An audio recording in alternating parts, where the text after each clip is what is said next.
నమస్కారం. అక్షరాలు ఆంతర్యాలు కార్యక్రమానికి స్వాగతం, సుస్వాగతం. ఈ కార్యక్రమంలో భాగంగా తెలంగాణ ప్రాంతానికి చెందిన కవుల్ని, రచయితల్ని ప్రతివారం మనం పరిచయం చేసుకుంటున్నాం. అందులో భాగంగానే ప్రముఖ కవి, రచయిత, అనువాదకులు, అలాగే ఎడిటర్, ఇంకా ట్రావెలింగ్ని ఎంతగానో ఇష్టపడతారు. అలాగే నిర్మాణం అనే ప్రాజెక్ట్ని రన్ చేస్తూ కాలేజ్లో, స్కూల్స్లో విద్యార్థులకి టీచ్ చేస్తూ ఉంటారు. ఇన్ని ప్రజ్ఞా పాఠవాలు కలిగినటువంటి ప్రముఖ కవి శ్రీ దర్భసైనం శ్రీనివాసాచారి గారు ఇవాళ స్టూడియోలో మనతో ఉన్నారు. వారి ఆంతర్యాలు మనతో పంచుకుంటారు. మాట్లాడదాం.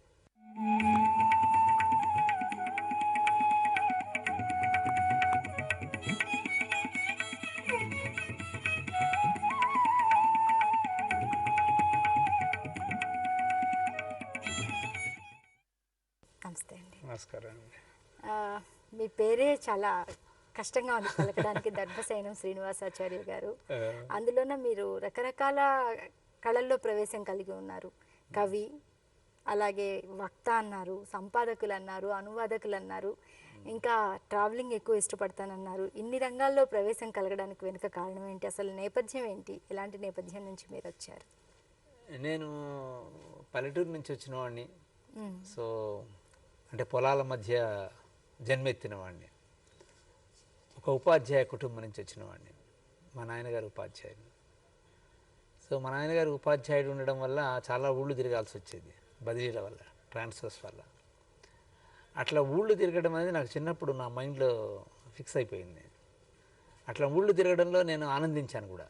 కొత్త ప్రాంతాలు చూడడం, కొత్త మిత్రులతోని స్నేహాలు, ఎప్పటికప్పుడు కొత్త పాఠశాలలు, కొత్త టీచర్సు, ఈ వైవిధ్యం నాకు గొప్ప శక్తినిచ్చింది. బహుశా ఆ చిన్నతనంలో ఈ తిరగడం అనేది అయితే ఉందో అది నా జీవితంలో కూడా ముఖ్య భాగం అయిపోయింది. అందుకే తిరగడము, మనుషుల్ని కలవడము, ఇవన్నీ కూడా నాకు చాలా ఇష్టమైన విషయాలు. మీ బాల్యం అంతా ఎక్కడ గడిచిందండి? నాది వరంగల్ జిల్లాలో నేను పుట్టాను. చిన్న కొరుపోలు అనే ఒక ఊరుంది. ఆ ఊళ్ళో నేను జన్మెత్తాను. తర్వాత మా నాన్నగారు టీచర్ అని ఇంతకుముందు చెప్పాను, తెలుగు బోధిస్తారు, దర్భసైనం రంగాచార్య. మా అమ్మగారు అలివేలు మంగతాయారు. సో మా నాయనగారు టీచర్ అవ్వడం వల్ల మేడేపల్లి, ఖానాపురం, బుధరావుపేట, సంగెం, నెక్కొండ ఇలాంటి ఊళ్ళల్లో ఆయన పనిచేయటం వల్ల నేను ఈ ఊళ్ళన్నీ తిరిగాను. రైతుల మధ్య, పొలాల మధ్య తిరిగి అటు చదువు నేర్చుకున్నాను, వ్యవసాయం నేర్చుకున్నాను అని చెప్పొచ్చు. జీవితాన్ని కూడా నేర్చుకున్నారు. అయితే విద్యాభ్యాసం అంతా ఎక్కడ గడిచిందండి? నా హై స్కూల్ చదువంతా నేను ఇంతకుముందు చెప్పిన మేడేపల్లి, ఖానాపురం, బుధరావుపేట, కొంతకాలము ఖమ్మం జిల్లా గార్ల, మా అమ్మమ్మ ఊరది, అక్కడ ఇంతవరకు నా హై స్కూల్ చదువైంది. నా ఇంటర్మీడియట్ ఏమో వరంగల్ జిల్లా నర్సంపేటలో అయింది, 2 years. తర్వాత నేను వ్యవసాయ విద్యకు వచ్చా, బిఎస్ అగ్రికల్చర్. అక్కడ హైదరాబాద్ రాజేంద్ర నగర్లో ఉంది. అక్కడ నేను నా గ్రాడ్యుయేషన్ అయింది. తర్వాత అగ్రికల్చరల్ ఎకనామిక్స్ స్పెషలైజేషన్తో నేను పోస్ట్ గ్రాడ్యుయేషన్ చేశాను, ఎంఎస్ అగ్రికల్చర్. సో వ్యవసాయం నా చదువు, వ్యవసాయము, ప్రవృత్తి, కవిత్వము ఇలాంటివి అనమాట. అయితే వీటికి పొంతన ఎలా కుదిరింది? ప్రస్థానం అనేది ఎక్కడ మొదలైంది? కవిత్వం పట్ల ఆసక్తి అనేది ఎలా కలిగింది మీకు? నేను హై స్కూల్లో ఉన్న రోజుల్లో బహుశా 8వ తరగతి ఆ ప్రాంతంలో మాకు తెలుగు టీచర్ ఉండేవారు. ఆయన పేరు లక్ష్మీనారాయణ అని. ఆయనకి సాహిత్యం మీద చాలా ఆసక్తి ఎక్కువ. ఆయన మనిషే ఉత్సాహం అసలు. అలాంటి వ్యక్తి మా చేత కవిత్వం రాయించడానికి ప్రయత్నం చేశారు. ఆయన ప్రేరణ వల్ల నేను తొలుత కవిత్వం రాశాను. స్కూల్ లెవెల్లోనే కవిత్వానికి పోటీలు పెట్టారు ఆ రోజుల్లో. నాకు 2వ ప్రైజ్ వచ్చింది. పల్లెటూరులో స్కూల్ యానివర్సరీ జరుగుతుంది కదా, కొన్ని వేల మంది వస్తారు, పల్లెటూరు వాళ్ళందరూ వచ్చేస్తారు స్కూల్ యానివర్సరీ అంటే.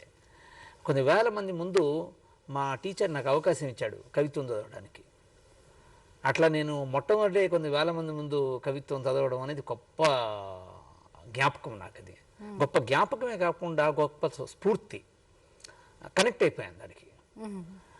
ఆ ఉత్సాహము, ఆ రకమైనటువంటి ప్రోత్సాహము, అందరి ముందు ఈయన కవిత్వం రాస్తాడని ప్రచారం జరగటం స్కూల్ లెవెల్లోనే 74లో అలా మొదటి కవిత్వం నేను చదివిన తర్వాత ఈ రోజు వరకు ఇంకా వెనక్కి చూసింది లేదు. ఓకే. మీరు మొట్టమొదటి రాసిన కవిత ఏదైనా గుర్తుందండి మరి మీకు? నేను భరత రథం అనే పేరు మీద రాశానండి. అంటే భారతదేశాన్ని గుర్తుపెట్టుకొని దాన్ని రథంలాగా ఊహించి రాసిన కవితది. తర్వాత ఆ కవితను ఎక్కడ పోగొట్టుకున్నాను నేను. అదొకటే గుర్తు నాకు. భారతదేశం ఒక ఇమేజ్గా దాన్ని ఒక రథంలాగా ఊహించి చెప్పాను అన్న గుర్తం.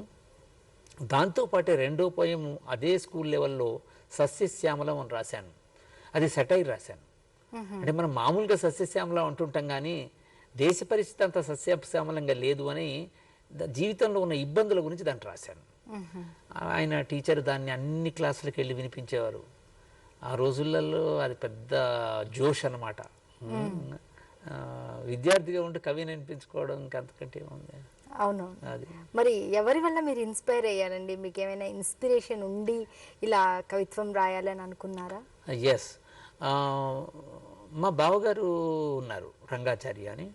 ఆయన కవిత్వం మీద ఇంట్రెస్ట్ ఉండడం వల్ల ఆయన ఒకసారి ఒక పుస్తకం నాకు ఇచ్చారు. దాని పేరు అమృతం కురిసిన రాత్రి.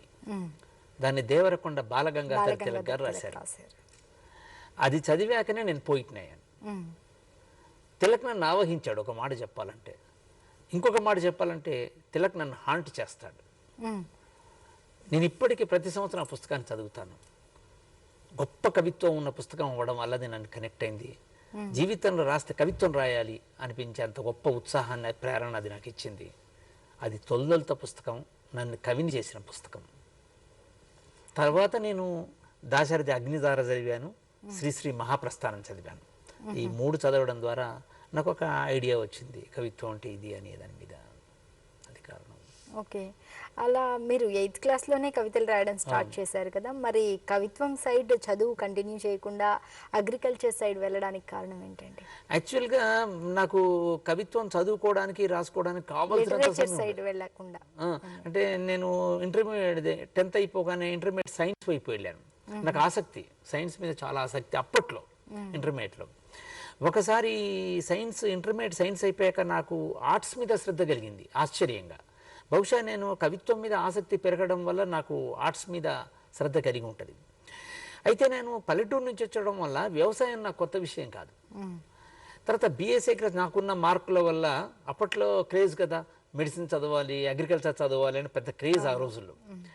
నేను పెద్ద ఓరియంటేషన్తోనే బీఎస్సీ అగ్రికల్చర్ చేరలేదు.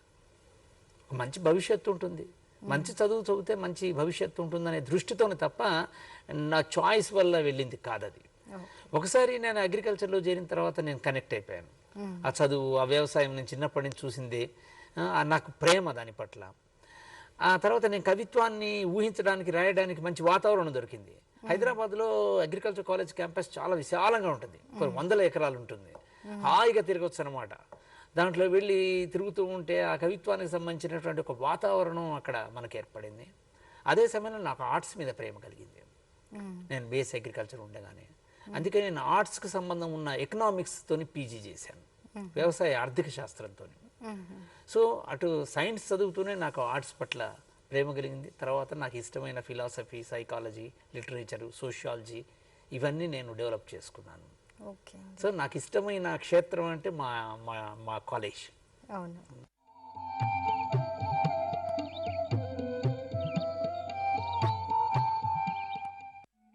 ఆగస్టు 10 జాతీయ నులిపురుగుల నిర్మూలన దినోత్సవం సందర్భంగా సంవత్సరం నుండి 19 సంవత్సరాల్లో పిల్లలకు నులిపురుగుల నిర్మూలన మందు బిళ్ళల్ని అన్ని పాఠశాలల్లో, అంగన్వాడీ కేంద్రాల్లో, ఆరోగ్య కేంద్రాల్లో ఉచితంగా ఇవ్వబడును.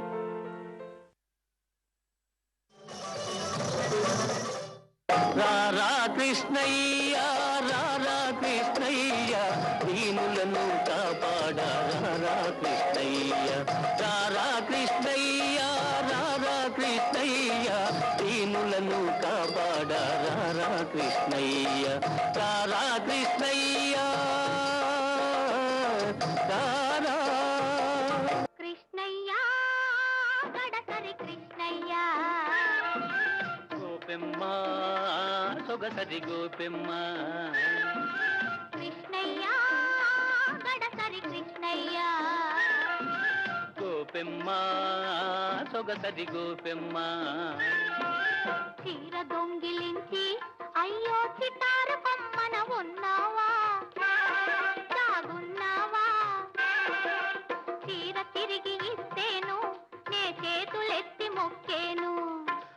గుండె దొంగిలించి అమ్మి చిటారు కొమ్మన ఉన్నాను.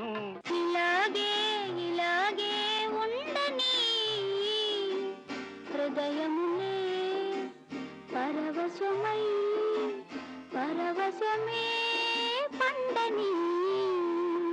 అలాగే అలాగే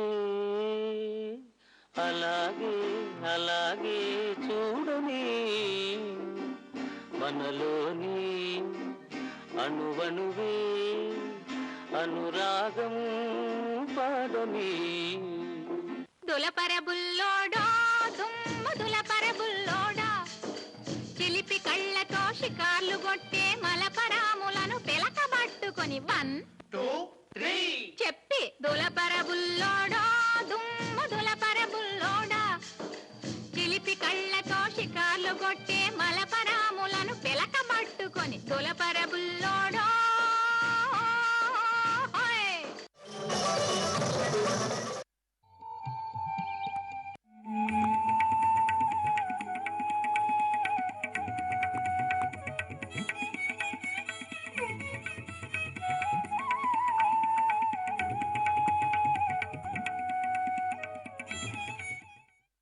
ప్రవృత్తి రీత్యా మీరు కవి, అనువాదకులు, వక్త, ఎడిటర్, ఇలా రకరకాల కోణాలు ఉన్నాయి మీలో.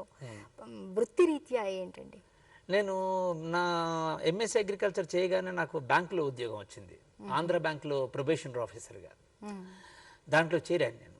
నా మొదటి పోస్టింగ్ కలకత్తా చేరాను 23 ఏళ్లకు. చేరినప్పుడు అక్కడ వాతావరణం, సాహిత్య వాతావరణం, యంగ్ పోయిట్స్, బెంగాలీ వాతావరణము, నేను వెళ్ళిన రోజు నుంచే వాళ్ళతో మింగిలేవాడిని. సో నేను ఉద్యోగంలో చేరానన్న మాటే కానీ సాహిత్య ప్రయాణం చాలా స్పెసిఫిక్గా అప్పుడు మొదలైంది. సో ఆ రవీంద్రనాథ్ ట్యాగూర్ ఉన్న శాంతినికేతన్ వెళ్ళడం, అక్కడ శాంతినికేతన్లో ట్యాగూర్ ఎలా గడిపాడు ఏంటి కనుక్కోవడం, అట్లాగే బెంగాలీ కల్చర్లోకి వెళ్ళడం, బెంగాలీ పోయిట్స్తో మాట్లాడడం. ఆ రకంగా నేను ఉద్యోగం చేసుకుంటూనే నా సాహిత్యాన్ని నేను డెవలప్ చేసుకోగలిగాను. అక్కడి నుంచి కర్ణాటక వెళ్ళాను వెంటనే, హుబ్లీ. అక్కడ కన్నడ సాహిత్యం ఎలా ఉంది, కర్ణాటక రైటర్స్ ఎలా ఉన్నారు, అక్కడ ఆ చుట్టుపక్కల ప్రాంతాలు ఏమున్నాయి, అసలు చూడాల్సిన క్షేత్రాలేంటి, బాదామి లాంటి క్షేత్రాలు, హంపి లాంటి క్షేత్రాలు, అవన్నీ తిరగడం. దాంతో నాకు కల్చర్ పట్ల శ్రద్ధ పెరిగింది. అది నా సాహిత్యానికి కూడా ఉపయోగపడింది. కాబట్టి నా బ్యాంకు ఒక రకంగా నాకు దోహదం చేసింది చాలా ప్రాంతాలు తిరగడానికి, నా కవిత్వం పెంపొందించుకోవడానికి. అలాగే వృత్తిరీత్యా మీ బాధ్యతలు మీరు సక్రమంగా నిర్వర్తిస్తూనే ప్రవృత్తి రీత్యా మీలో ఉన్నటువంటి ఈ కళారంగాన్ని డెవలప్ చేసుకుంటూ దీని పట్ల మీ తృష్ణను, మమకారాన్ని కొనసాగిస్తూ వచ్చారు. ఈ ప్రస్థానంలో మీరు రాసిన కవితలు ఏంటండి? నేను మొదటి కవిత 74లో రాశానని చెప్పాను. ఇంకా అప్పటి నుంచి కంటిన్యూస్గా పోయిటరీ రాస్తూనే ఉన్నాను. తర్వాత నేను కాలేజీ రోజుల్లో సంపాదకుడిని. కాలేజీల్లో మ్యాగజైన్స్ ఉంటాయి కదా, దానికి నేను ఎడిటర్ని.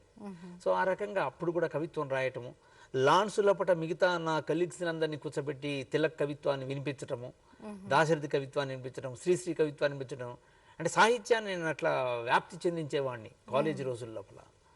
సో ఆ క్రమంలో రాసిన కవిత్వంలో మొట్టమొదటిసారి గరికపాటి నరసింహారావు గారి పేరు విని ఉంటారు మీరు. సో ఆయన ఒక పురస్కారాన్ని ఏర్పాటు చేశారు, గరికపాటి సాహిత్య పురస్కారం అని. సో ఆ సాహిత్య పురస్కారాన్ని, తొలి పురస్కారాన్ని నేను అందుకున్నాను. ఆ పురస్కారం కిందనే నా మొదటి పుస్తకం జీవన వీచిక అచ్చయింది.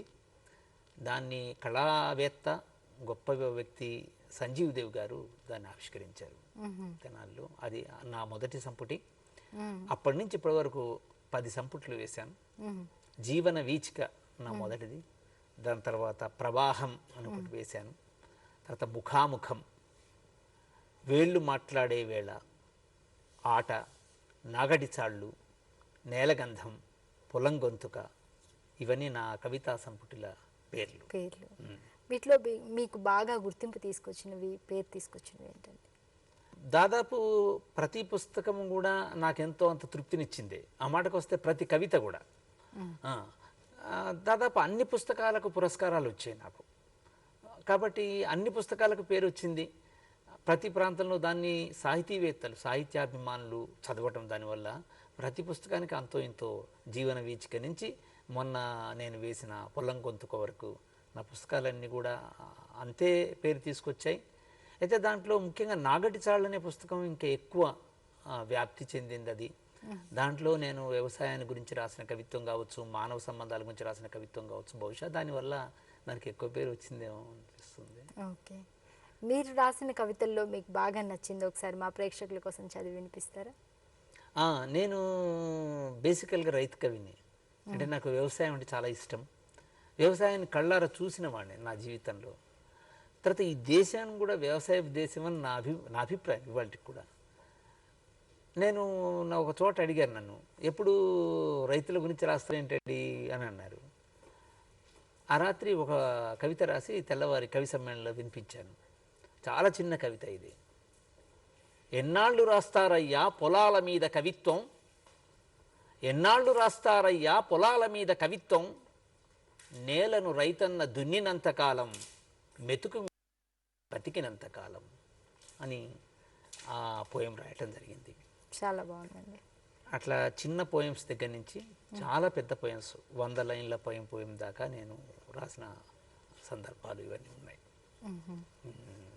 ఓకే, ఇంకా మీకు బాగా అవార్డ్స్ కానీ రివార్డ్స్ కానీ తీసుకొచ్చినవి, మీరు రాసిన కవితల్లో మీకు బాగా ఇంకా ఎక్కువ గుర్తింపు తీసుకొచ్చినవి మీకు వినిపిస్తాను. మా వరంగల్ జిల్లాలో ఉన్న రామప్ప దేవాలయం గురించి రాసిన కవిత నాకు చాలా ఇష్టమైంది. దానికి కారణం ఏంటంటే దాని వెనకాల ఉన్న గతం, దాంట్లో ఉన్న శిల్పం, మానవ కృషి, ఇవాళకి కూడా మనకున్న సంస్కృతిని చెప్తుంది కదా. అది గర్వకారణం నిజానికి చెప్పాలంటే. సంస్కృతి గర్వకారణం. అది ఆ పోయం నేను చదివి వినిపిస్తాను. అది దాని పేరు ఉలి కళ. ఇసుక పునాదుల మీద 8 శతాబ్దాలుగా నిల్చున్న ఈ పురాతన రాతి దేవాలయం ముందు ఇవాల్టి చూపు ఆసక్తితో నిల్చున్న రామప్ప తటాకంలో తడిసిన చూపుతో లేచి వెలుగు వెలిగి మబ్బు పట్టి ఒకంత ఒరిగి పాడుబడి మళ్ళీ లేచి ఇవాళ ఈ దేవళం ప్రాచీన నవ్యత్వ కళతో కాలం ఎన్ని రకాలుగా ఢీకొట్టినా తట్టుకునేట్టు కట్టిన శిల్ప తపస్వి రామప్ప, నీకు శిలాపూర్వక వందనాలు. నాజూగ్గా పరుచుకున్న నక్షత్రాకార పీఠం నా చూపును విశాలపరుస్తున్నది. పీఠం మీద కొలువున్న ఉలి కళ నన్ను ఆశ్చర్య పీఠం మీద కూర్చోబెడుతున్నది. 500 గజాలు పలు భంగిమల్లో నిలిచి ప్రదక్షిణానికి వినయ విన్యాసంతో దారి చూపుతాయి. లోపల కుడ్యాల మీద మహేతిహాస గాథలు రూపభాషలో కడు రమ్యంగా పలకరిస్తాయి. కోలాటాల కోలాహలాలు కళ్ళ ముందాడుతాయి. క్షీరసముద్రం మరోదారు మధించబడుతుంది. క్షీరసముద్రం మరోమారు మధించబడుతుంది. మందిర మధ్యంలో గుండ్రని రంగమంటపం కటకాలాల పలునాట్య పాదగతుల్ని ముద్రించుకుంది. అంతరాళ ద్వారం మీద నిల్చిన పొన్న చెట్టు సరిగమ పదని వినిపిస్తుంది మీటితే. సంగీత వైచిత్రేనా ఇట కాంతి సైతం ఓ వింతే. కంబాల మీద వాలే వెల్తురు పరావర్తించి గర్భగుడిని వెలిగిస్తుంది. రామప్ప నీకు జోహార్. ఎరుపు నలుపు శిలల మేళవింపు సింగారం, శిఖర నిర్మితిలో ఇమిడిన తేలిక ఇటుకల పాటవం, ఎన్ని నేలల మూలకాల సంగమమీ మందిరం. ప్రాకారాలనలంకరించిన గజకేసరులు, శైలీ భేదంతో నిల్చిన సాలభంజికలు, ఓ యువతి హైహీల్స్తో హైలెస్సా దుస్తులతో, మరొకరు సర్పధారి అయి నిశ్శబ్ద ఆగ్రహ భాషతో, ఇంకొకరు ప్రసన్న ప్రశాంత నాట్య భంగిమలో. ఎన్నాళ్ల కిందటో ఓ మదనిక కాలుకు గుచ్చుకున్న ముల్లును ఈనాటికి తీస్తున్నాడో యువకుడు. ఇక్కడి నందిలో సౌష్ఠవము సౌకుమార్యము నిన్ను చూస్తూ నన్ను చూస్తూ అన్ని దశల్ని ఏకకాలంలో చూస్తున్నట్లు. మెడను కుడికి తిప్పి సంసిద్ధంగా ఉంది, పిలిస్తే చాలు లేచి ఒక్కొదుటున దూకడానికి. రాతిని మృదులపరచటం, వంపులు తిప్పటం, మాలల్లా అల్లడం, నడుమ నడుమ సన్నని సూది దూరేంత రంధ్రాల్ని అమర్చడం, ఎంత కౌశలం నీది రామప్ప శిల్ప కౌతుక. ఆగ్నేయంలో ఖాళీగా వదిలిన పలకం సైతం నాకు శిల్పంలాగే గోచరిస్తుంది మహాశిల్పి. గుడిని కాపాడుకోలేని నిర్లక్ష్యాన్ని, కళారాహిత్యాన్ని, విధ్వంసాల్ని క్షమించొచ్చా రామప్ప? అయినా గుడి నిల్చింది ఈ నేల మీద, తలెత్తుకొమ్మనే నేల కదా ఇది. వెళ్ళిపోయావు చేతుల్ని ఈ శిల్పాల్లో వదిలి. ఏది నీ ఉలి? ఉంటే ఊరేగించాలయ్యా తిరూర్లో మలయాళ కవి తుంజన్ ఘంటాన్ని ఊరేగించినట్లు. ఇంతకీ ఈ శిల్ప ప్రాచీన కట్టడంలో ఇవాళ ఇట్టే ఇమిడిపోతున్న నేనెవర్ని? నాటి రామప్పనా? లేదు అతనికి రాయినందించిన సహచరుణ్ణా, లేక అనుచరుణ్ణా, లేక ఈ గుడి మీద వాలిన తొలి పక్షినా? రామప్ప దేవాలయాన్ని మేము దర్శించినంత చక్కగా, కన్నులకు విందుగా చాలా చక్కగా ఉంది పద్యం.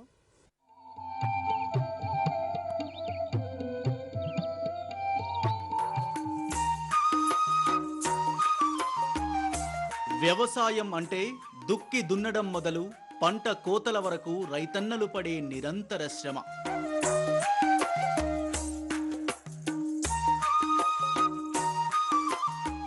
ఆధునిక వ్యవసాయం అంటే ఈ శ్రమకు సాంకేతికత జోడించడం.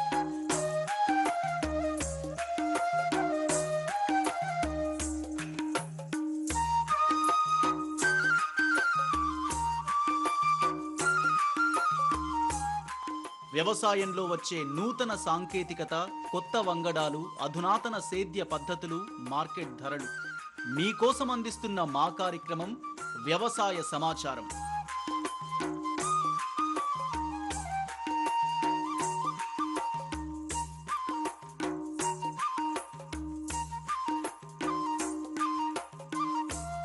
ప్రతిరోజు సాయంత్రం మరియు ఉదయం మీ రైతు నేస్తంలో.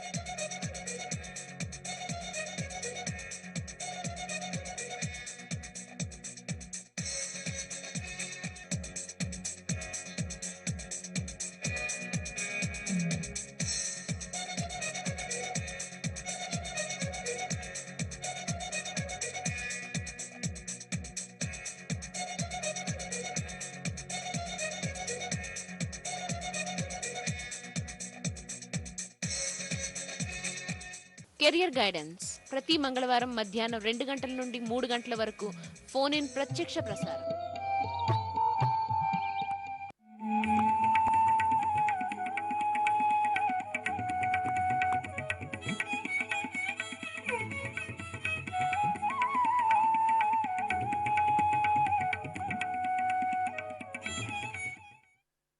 అలాగే మీరు ఇంకా విహారాలను ఎక్కువ ఇష్టపడతానన్నారు. అవునండి. విహారయాత్రలకు వెళ్ళినప్పుడు అక్కడ దర్శించిన ప్రదేశాల గురించి వ్యాసాలు రాస్తానన్నారు. అవునండి.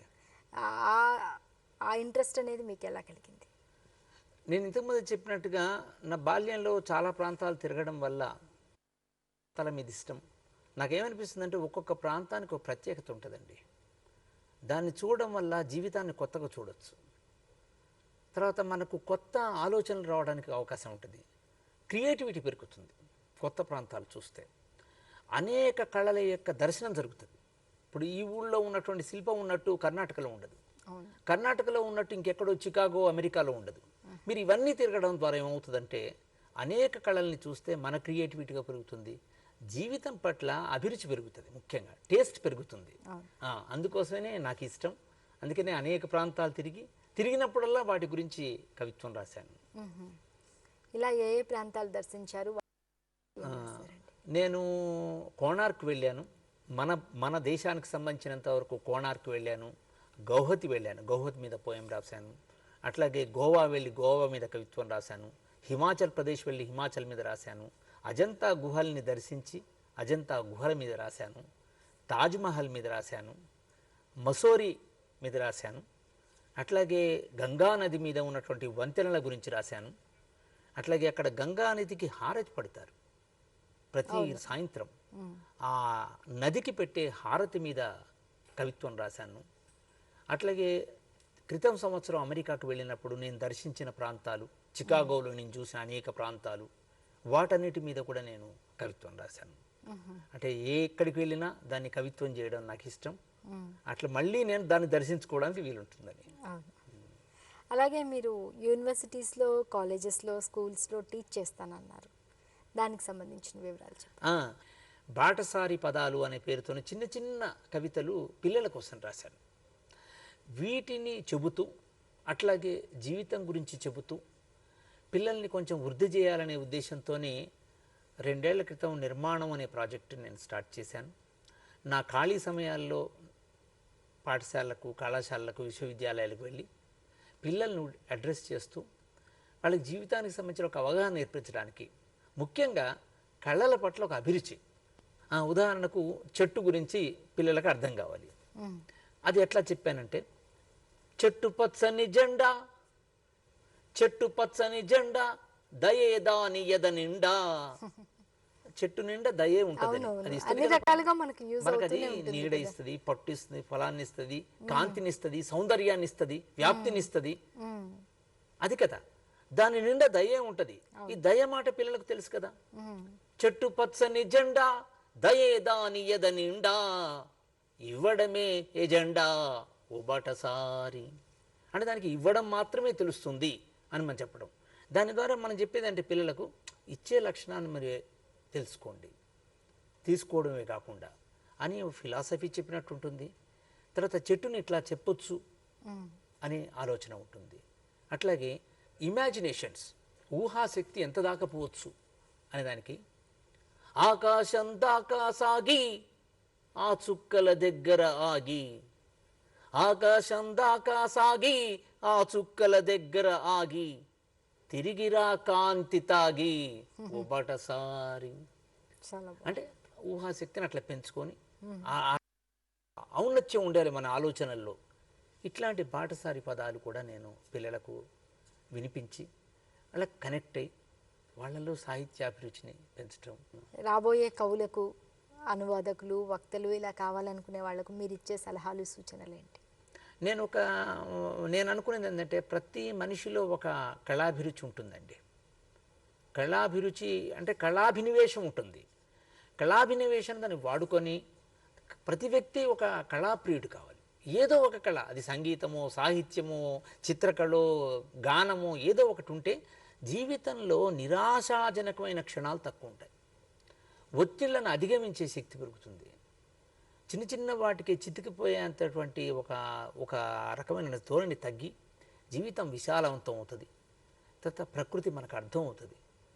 వీటన్నిటి వల్ల నేను అనేది ఏంటంటే, ప్రతి కళాకారుడు కూడా తనకు తెలిసిందంతా చెప్పాలి. దానికోసం విపరీతంగా ప్రయాణాలు చేయాలి ప్రతి కళాకారుడు. నిజానికి నా నిర్మాణం ధ్యాస కూడా ఎక్కువ పల్లెటూళ్ళ వైపే. ఎందుకంటే అక్కడి నుంచి వచ్చి అక్కడి నుంచి లబ్ధి పొంది ఈ స్థితికి వచ్చాక ఏమి ఇస్తున్నాం మనం దానికి అనేది ప్రధానమైన ప్రశ్న. కాబట్టి కళాకారులు కొన్ని ప్రాంతాలకే పరిమితం కాకుండా దేశమంతా వ్యాప్తి చెందాలి. వాళ్లకు తెలిసిన కళల్ని నలుగురికి చెప్పి ఇంకా నలుగురి కళాకారులను తయారు చేయాలి. అట్లా ఇవ్వడం అనే ఒక శక్తిని పెంచుకోవాలి కళాకారులని. మనిషి ఉన్నంతకాలం కవిత్వం ఉంటుందండి, దాంట్లో ఏమీ సందేహం లేదు. ఆ నమ్మకం ఉండాలి. మనం చేసే పని పట్ల మనకు నమ్మకం ఉండాలి. ఎప్పుడు మనల్ని చుట్టుపక్కల వాళ్ళందరూ కూడా మనల్ని ఇష్టపడుతున్నారా, ఇవన్నీ వాటి కోసం ఎదురు చూడాల్సిన పని లేదు. మనం చేసే పని మనం ఇష్టపడుతున్నామా, అది ముఖ్యం. మనం చేసేదాని పట్ల మనకు ప్రియత్వం ఉండాలి. అప్పుడు మీరు పనిని బ్రహ్మాండంగా చేస్తారు. ఏ పనినైనా బ్రహ్మాండంగా చేస్తారు. బాగా చదవాలంటానండి కొత్త కవులకు నేను చెప్పేది, బాగా చదవండి, బాగా సాధన చేయండి, తొందరగా తృప్తి చెందొద్దు. తర్వాత చేసిన దాని పట్ల ఒక ఆనందం ఉండాలి. నిరాశపడాల్సిన అవసరం ఏం లేదండి.